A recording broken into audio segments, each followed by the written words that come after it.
ইয়াকুব নবী আলাইহিস সালাম ডাক দিয়ে বলেছিলেন, ওগো আমার ছেলেরাও, আমি তোমার সবাইতে তোমার ভাইদেরকে দেখতে পাচ্ছি। আমার ছোট ছেলে, তোমাদের যে ছোট ভাই, আমার কলিজার টুকরা ইউসুফকে কেন দেখতে পাওয়া যায় না? ওরা 10 জনায় কাঁদতে কাঁদতে বলেছিল, আব্বা ইউসুফ আমাদের ছোট ভাই, আমরা রানের প্রতিযোগিতায় মাঠে গিয়ে নাম দিয়েছিলাম, আমাদের ছোট ভাইকে রানের প্রতিযোগিতা নাম লেখাতে বললাম। উনি বললেন, আমি খেলাধুলা নাম দেব না, আমি আজকে প্রথম এসেছি তোমাদের খেলাধুলা দেখবো। ওগো আব্বা, আমরা সবাই মিলে খেলাধুলায় নাম দিয়ে যখন দৌড়াতে শুরু করে দিলাম, আর ইউসুফ ভাই একটা গাছের গুড়িতে বসে থাকলাম। আমরা অনেক দূর যখন দৌড়ে চলে গেলাম, আমাদের ছোট ভাই ইউসুফ ভাই পেছন থেকে ডাক দিয়ে বলেছিল, ভাই ওগো আব্বা, ভাই ভাই করে যখন চিৎকার করে যখন ডাক দিলাম, আমরা পেছন দিকে ঘুরে দেখলাম ছোট ভাইকে। আব্বা, আপনি যা বলেছিলেন সেই কথা বাস্তবে পরিণত হতে শুরু হয়ে গেল। দেখলাম নেকিরা বাঘ জঙ্গল থেকে আসার পর আমাদের ছোট ভাই ইউসুফকে ধরে ফেলেছে। ওগো আব্বা, আমরা 10 ভাই দৌড়ে গিয়ে ওই বাঘের মুখ থেকে ইউসুফকে টানানোর চেষ্টা করলাম, ছোটানোর। এত চেষ্টা করে আব্বা ইউসুফের বডি খানা ধরে টানতে শুরু করে দিলাম বাঘের মুখ থেকে। এত জোরে টান মারলাম, আমাদের শক্তি ব্যয় করে তাকে বাঘের মুখ থেকে বের করতে পারলাম না। ওগো আব্বা, ইউসুফের পুরা বডি খানা বাঘের পেটে চলে গেল। আর এ দেখেন ইউসুফের জামাটা ইউসুফের বডি থেকে বেরিয়ে চলে আসলাম। ওগো আব্বা, আমরা সত্য কথা বলছি, যেহেতু আমরা সত্যবাদীর সন্তান, আপনি যে নবী, এই জামাটায় রক্ত লাগে আছে, বাঘের মুখের রক্ত, ইউসুফের শরীরে রক্ত। যাহাতে বাপজি কথা বললাম, হযরত ইয়াকুব নবী আলাইহিস সালাম বাবা জামাটা নিলাও, হামা করে ইয়াকুব নবী বাপজি কাঁদতে শুরু করলেন। ইউসুফ নবীর জামাটা নেওয়ার পর বাবা এইভাবে বাপজি 60 করে বাপজি দেখেছিল। তাফসীরে লিখেছে, তারা কাঁটাওয়ালা ডাল দিয়ে যখন ইউসুফকে মারতে গিয়েছিল বাবা, ওই সময় তারা ইউসুফের শরীর থেকে জামাটা বাপজি খুলে নিয়েছিল। তাই কাঁটাওয়ালা ডাল একটাও জামাতে বাপজি লাগে না। তাই জামাটা বাপজি আপনার অক্ষত অবস্থায় ছিল, ছিঁড়া ফাটা বাপজি ছিল না। হযরত ইয়াকুব নবী বলেছিলেন, বাবা তোমাদের কথা আমি বিশ্বাস করলাম, কিন্তু শুনে নাও, এই জামাটা লক্ষ্য করে আমি দেখতেছি, আমার মনে হয় যেই বাঘটা আমার ইউসুফ বেটাকে খেয়ে নিয়েছে বলো, আমার মনে হয় ওই বাঘটা কি শিক্ষতি বাঘ ছিল বলো। হঠাৎ করে বলছে, আব্বা শিক্ষতি এখানে আসছে কেন? এ আবার শিক্ষা বাঘ কোনোদিন শিক্ষতি হয়? বলো বাবা, আবার মনে হয় ইউসুফকে খাওয়ার আগে জামা কি খুলে রেখেছিল। এরা বুঝতে পেরেছে, আব্বা তো বিশ্বাস করে না। বলে, আব্বা আমরা টানাটানি করতে গিয়ে জামা বেরিয়ে এসেছে, এই রক্ত দেখে আপনি বুঝতে পারছেন না এই রক্ত আপনার ইউসুফের রক্ত? তাফসীরে বাপজি লিখেছে, ইয়াকুব নবী আলাইহিস সালাম জামাটা এইভাবে নাকের গুড়িতে নিয়ে গিয়ে শোঙার পরে উনি বললেন, ওগো আমার ছেলেরা, আবার বলা হয় এই রক্ত ইউসুফের শরীরের রক্ত নয়, বলুন সুবহানাল্লাহ। হযরত ইউসুফের ভাইয়েরা 10 জনায় বললেন, আব্বা আপনি পাগল হয়ে গিয়েছে, ইউসুফকে মহব্বত করতে করতে আপনি অন্ধকারে ডুবে গিয়েছে। বলে, কেন বাবা? বলে, রক্ত ইউসুফের শরীরের রক্ত নয়, তা আপনি বুঝলেন কি করে? এটা কিসের রক্ত? যাক, মা বোনেদের পেছনে জায়গা হচ্ছে না। ওকে মা বোন, আমি আপনাদেরকে একটু দয়া করে অনুরোধ করবো, আপনারা একটু সামনের দিকে আর একটু চেপে চেপে বসো। পেছনকার মা বোনদেরকে একটু বসার সুযোগ করে দেন। মা বোনদেরকে অনুরোধ করছে, আপনারা সামনের দিকে একটু এগিয়ে এগিয়ে বসো, আর পেছনকার মা বোনদেরকে একটু বসার সুযোগ করে দেন। ভাই, তার সাথে হাতে আপনাদেরকে বলছি, বাপজি ভাই আপনারা একটু আস্তে আস্তে এগিয়ে আসুন। অনেক বাপজি ভাই দাঁড়িয়ে আছে, একদম পুরো বাপজি প্যাটটাপ হয়ে গেছে প্যান্ডেল। আপনারা আর একটু এগিয়ে আসলে ওই পেছনকার বাপজি ভাইদের একটু সুবিধা হবে বসা। অনেক মানুষ দাঁড়িয়ে থাকতে কষ্ট পাচ্ছে। ভাই আমরা একটু এগিয়ে আসি, একটু জিকির করে ফাঁকার একটু এগিয়ে আসি। লা ইলাহা ইল্লাল্লাহ, লা ইলাহা লা ইলাহা ইল্লাল্লাহ মুহাম্মাদুর রাসূলুল্লাহ সাল্লাল্লাহু তাআলা আলাইহি ওয়াসাল্লাম।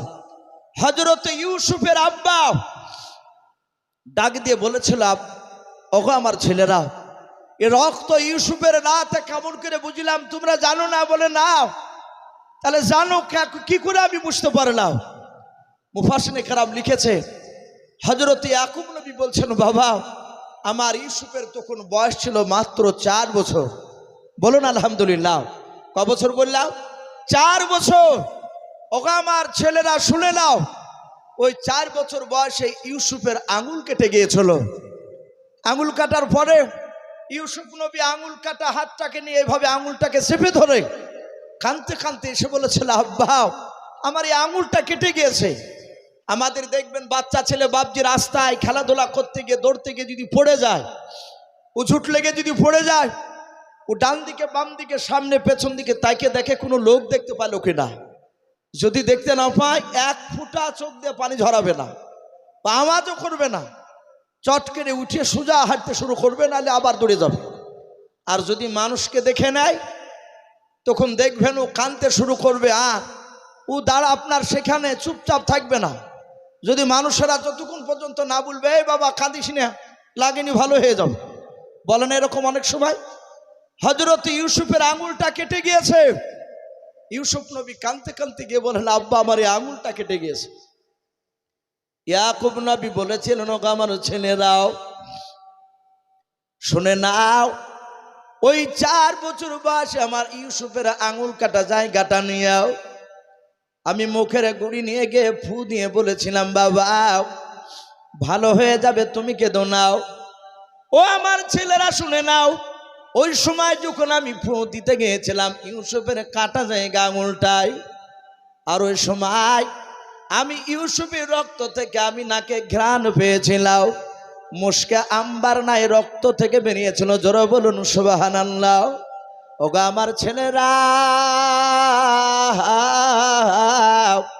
এই রক্ত যদি ইউসুফের যদি শরীরের রক্ত হতো রে বাবা, ওই সেদিনকার মতো রক্তে যা আমি খুশবু পেয়েছিলাম, ওই রকম খুশবু আজও আমি পেতাম। জোরে বলুন সুবহানাল্লাহ। এই ছেলেরা, তা আমার সন্দেহ হচ্ছে এই রক্ত ইউসুফের শরীরে নয়।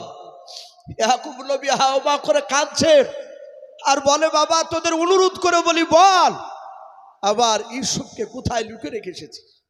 ও আবার ছেলেরাও, তোমরা ভালোই জানো যে আমি ইউসুফকে একটি বেলা চোখের আড়াল করে আমি কোথাও রাখতে পারি না। ইউসুফের ভাইয়েরা কঠোর দিল শক্ত করে তারা বলল, আব্বা আমরা সত্যবাদী, আমরা সত্যিকারী কথা বলছি, মিথ্যা বলি নাই। ইয়াকুব নবী আলাইহিস সালাম দেখলেন সবুর করা ছাড়া কোনো রাস্তা নাই। আর আল্লাহ অনেক জায়গায় বলেছেন, ইন্নাল্লাহা মা'আস সাবিরিন, আমি ধৈর্যধারীদেরকে সবুরকারীদেরকে আমি ভালোবাসি। বলুন আলহামদুলিল্লাহ। সম্মানিত ভাইরা আমার, বাবা জীবনেরা, যত ইমানদার হবেন রাগ করবেন না, যত আল্লাহকে ডাকবেন বেশি, তত তার বিপদ কম না বেশি? একটু জোরে বলেন ভাই।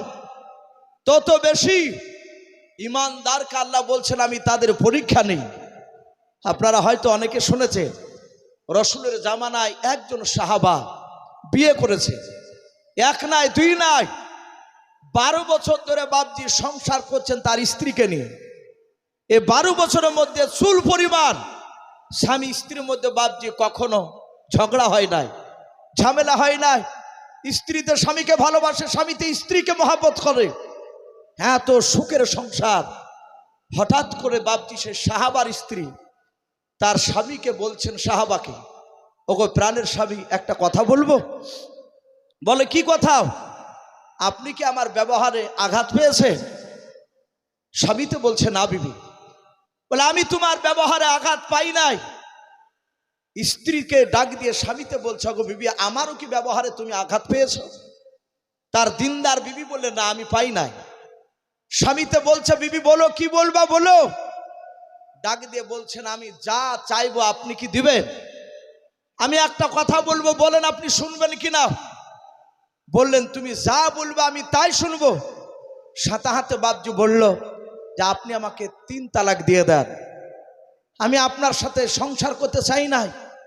সাহাবা অবাক হয়ে গেলে, যার সাথে কোনো ঝামেলা নাই, আমার বিবি আমাকে ভালোবাসে, আমি তাকে ভালোবাসি, আর হঠাৎ করে বাপজি তালাক কেন চাইল? তার স্বামী বলল, ওগো বিবি, আমি তোমাকে তালাক দেব, কিন্তু এখানে নয়, আমি রাসূলুল্লাহর দরবারে গিয়ে আমি তোমাকে 3 তালাক দেব। বিবি তো বলল, তাই চলো, আমি তাই নিব। রাস্তা দিয়ে বাপজি যেতে যেতে যেতে যেতে রাসূলুল্লাহর দরবারে যাওয়ার আগেই হঠাৎ করে বাপজি দেখলেন সাহাবার পায়ে বাপজি উঁচু মাটি কিংবা পাথরে উঝুট লেগে বাপজি একটা আঙুল ফেটে গিয়েছে, ফেটে রক্ত বেড়ে গেছে, যাহাতে লেগে গিয়েছে। আর অমনি বলেন, ইন্না লিল্লাহ। কি বলতে হয় না, ইন্না লিল্লাহ?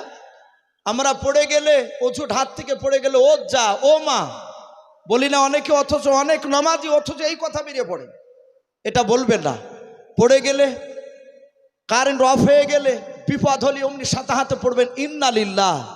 শুধু মৃত্যুতেই পড়তে হয় তা নয়, যাহাতে সাহাবা ইন্না লিল্লাহ পড়লে সাথে হাতে বাপজি বসে পড়লে ওনার দিনদারিনী বিবি যে তালাক নিতে যাচ্ছিলেন, উনি সাথে হাতে বাপজি কাপড়ের এক চোলকে বাপজি ছিঁড়ে আঙুলে বেঁধে দিলেন।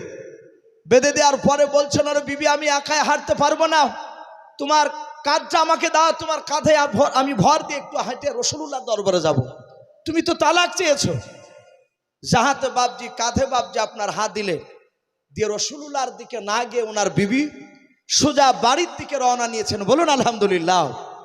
সাহাবা বলছেন, বিবি, রাসূলের দরবারে চলো, তুমি যে তালাক চেয়েছো আমি ওখানেই তোমাকে 3 তালাক দিব। বলছেন, ওগো স্বামী, আমি আপনার সাথে আজ থেকে আর কোনোদিন তালাক চাইবো না। বলুন আলহামদুলিল্লাহ। বলে, কেন? বলে, স্বামী শুনে নাও, আমি রাসূলুল্লাহর মুখে শুনেছি যাকে আল্লাহ ভালোবাসে তাকে বিপদ দেয়। আমি তোমার সাথে 12 বছর ধরে ঘর সংসার করলাম, এই 12 বছরের মধ্যে একটা দিন আমি তোমাকে বিপদ হতে দেখি নাই। তা আমি চিন্তা করেছি তুমি আল্লাহর কাছে দামি হতে পারোনি, তাই যে আল্লাহর কাছে দামি হতে পারেনি আমি তোমার কাছে সংসার করবো না বলে আমি সিদ্ধান্ত নিয়েছিলাম। যখন যেতে যেতে অঝুট লাগলো, বুঝতে পেরেছি আজ থেকে তোমাকে আল্লাহ ভালোবাসতে শুরু করেছে, আমি তোমার সাথে এখন সংসার করব। জোরে বলুন সুবহানাল্লাহ, আরো জোরে বলুন সুবহানাল্লাহ। সম্মানিত ভাইরা আমার, বাবাজি বোনেরা, ইমানদার যারা হয় তাদেরকে বাপজি আপনার পরীক্ষা নেয় মহান রব্বুল আলামিন। ইয়াকুব নবী আলাইহিস সালামকে বাপজি আপনার পরীক্ষায় ফেলেছিলেন। তা আমি আপনাদের সকলকে বলবো বাপজি, এই ইউসুফ নবী আলাইহিস সালাম ইদারায় পড়ে থাকার পরে উনি ওখান থেকে আমরা সকলেই বাপজি শুনেছি। কারণ ভাই, আমি প্রথমেই বলেছি ইউসুফ নবীর ঘটনা সম্পূর্ণ বলা সম্ভব হবে না একটা স্টেজে। তো যাই হোক, সময় পর্যন্ত বাপজি যতটা হবে ততটা আলোচনা করার বাপজি আপনার কথা। আমি আপনাদের সকলকে বলবো, মহান রব্বুল আলামিন তার ইশারায় ইউসুফ নবী আলাইহিস সালামকে ইদারায় শুধু বেঁচে রেখেছিলেন তা নয়, ইদারা থেকে রব্বুল আলামিনের ইশারায় মিশরে নিয়ে গিয়ে মহান রব্বুল আলামিন তাকে মিশরের বাদশা পর্যন্ত বানিয়েছিলেন। বলুন আলহামদুলিল্লাহ, আরো জোরে বলুন আলহামদুলিল্লাহ। তাই সম্মানিত ভাইরা আমার, বাবাজি বোনেরা, আমি আপনাদের সকলকে বলবো ভাই, আমার পরে আরো 2 জন দামি দামি বক্তা রয়েছে। এ দেখেন ভাইজান, উনি চলে এসেছে আপনাদের সামনে, উনি মূল্যবান কথা রাখবেন। আমি প্রতিটা বাপজি ভাইদেরকে বলবো, মা বোনদেরকে বলবো, ভাই, এই এলাকার মানুষ যারা আপনারা এখানে আছেন, আশা করি এ যতগুলো মানুষ আছে, আশা করি হয়তো 2-4টা লোক বাদ দিয়ে আশা করি প্রায় মানুষ বাপজি আমাকে চিনে। এক বাক্যে ইউসুফ বললে প্রায় মানুষে চিনে। আপনারা আমাকে ভালোবাসে। আমি দেখেছি একই গ্রামে 8 বার 9 বার করে নিয়ে যায় মানুষ। বাপজি, কিছু মানুষের যখন মহব্বত হয়ে যায়, শুধু ওয়াজটাই দেখে না, সামনে এসে বাপজি বসলি মানুষের জান জুড়ে যায়। এ দেখেন আপনাদের এলাকায় জালসাই, এই আব্বা জানে বাসার সাহেব, আপনাদের এলাকার যে বাপজি রত্ন, ওনাকে জালসাতে বাপজি কিছু কিছু জালসা যদি দেখতে না পাওয়া যায় তো মনটা ভালো লাগে না। থাকলে মানায় যে হ্যাঁ সব জায়গায় দেখতে পাওয়া যায়। মানুষের মহব্বতটা সবচেয়ে বড় জিনিস। তো যাই হোক ভাই, আমি আপনাদের জন্য দোয়া করব, আপনারা আমার জন্য দোয়া করবেন। আল্লাহ রব্বুল আলামিন আপনাদেরকে এবং তার সাথে হাতে হতভাগা মহান রব্বুল আলামিন, এর আমি গুনাহগার বান্দা, আমাকেও জানো এই সকলকে যেন মহান রব্বুল আলামিন ইন্তেকাল পর্যন্ত, মৃত্যু পর্যন্ত আল্লাহর সঠিক রাস্তায় যেন আমাদেরকে যেন রব্বুল আলামিন চালিয়ে নেন, বলুন আল্লাহুম্মা আমিন। এবং আপনাদেরকে তার সাথে সাথে আমাকেও মৌতের সময় আমাদের যেন কলেমা পড়তে পড়তে যেন মৌত হয়, বলুন আল্লাহুম্মা আমিন।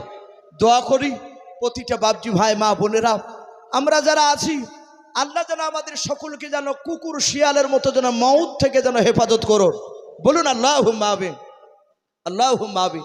তো ভাই যাই হোক, আর লম্বা চড়া করবো না, বক্তা সাহেব চলে এসেছে, বক্তা বসে রেখে কথা বলে এটাও বাপজি বেয়াদবি।